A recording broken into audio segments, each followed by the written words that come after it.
गाय के पुत्र हुआ था उसका नाम गोकर्ण रखा, क्योंकि उनके कान गाय की तरह थे, इस कारण से उनका नाम गोकर्ण रखा।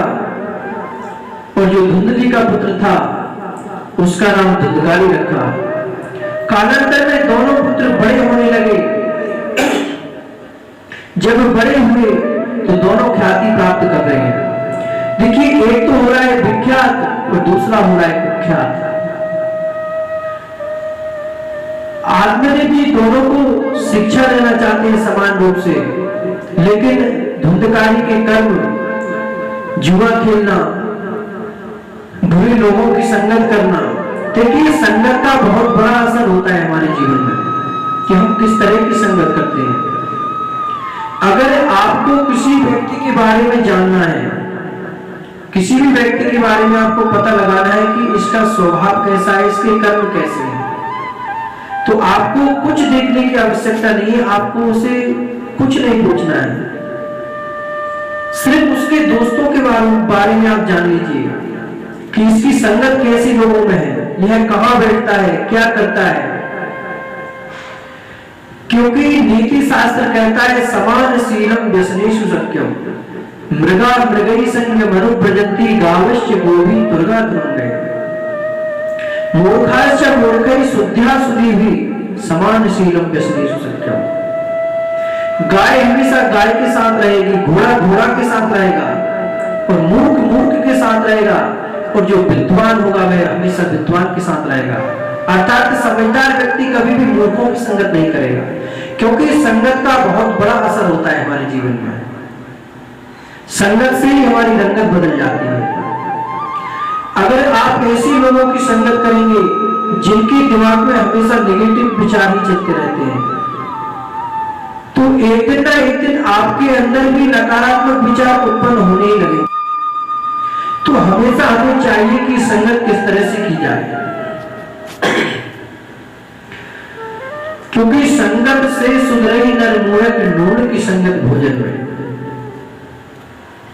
कितना भी मूर्ख से मूर्ख व्यक्ति हो वह संगत से सुधर जाता है, अगर उसे सत्संग मिल जाए। सत्संग का अर्थ होता है अच्छा संग। जिस तरह से भोजन में नमक से स्वाद हो जाता है, उसी प्रकार से अगर हमें किसी अच्छे व्यक्ति का संग मिल जाता है तो जीवन हमारा संवर जाता है।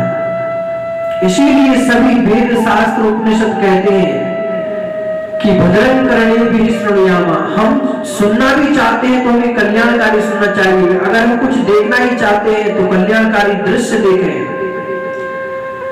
तो जिससे हमारा जीवन कल्याण हो, जिससे कि परमात्मा को हम प्रसन्न कर पाए। क्योंकि भगवान सिर्फ भक्ति से ही प्रसन्न होते हैं। आपने सुना होगा कि विदुर जी के पास क्या था। विदुर जी कहीं के राजा नहीं थे, लेकिन दुर्योधन के 56 भोग को त्याग करके भगवान विदुर जी के यहां गए। सभी के पास क्या था? गणिका के पास क्या था? सिर्फ और सिर्फ एक भक्ति। व्यादस्याचरणं ध्रुवस्य च वयो विद्या गजेन्द्रस्य का काजातिर विदुरस्य यादवपते रुग्रस्य के पौरुषम कुब्जाया किम नाम रूपमधिकम किम तत्सुधामोदरम भक्त्या तुष्यति केवलम न च गुणे भक्ति प्रियो मानवा। व्याध बड़े पशुओं को मारता था, लेकिन उसके अंदर भक्ति जागृत थी तो भगवान को प्राप्त कर लिया।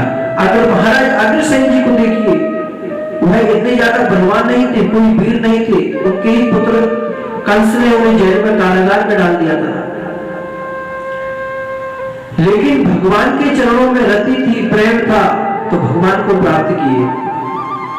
माता सबरी कोई महारानी नहीं थी, वह सवर जाति में उत्पन्न हुई थी और भगवान के चरणों में उन्हें विश्वास था, गुरु के वचनों पर विश्वास था, तो भगवान की दर्शन करने में स्वयं नहीं गई, भगवान ही उन्हें ढूंढते ढूंढते वन में आ गए। भक्ति यह होती है। अगर भगवान को प्राप्त करना चाहते हैं तो सिर्फ और सिर्फ भक्त्या तुष्यति केवलम न च गुणे भक्ति प्रियो माधवा, क्योंकि भगवान को, माधव को भक्ति ही प्रिय है।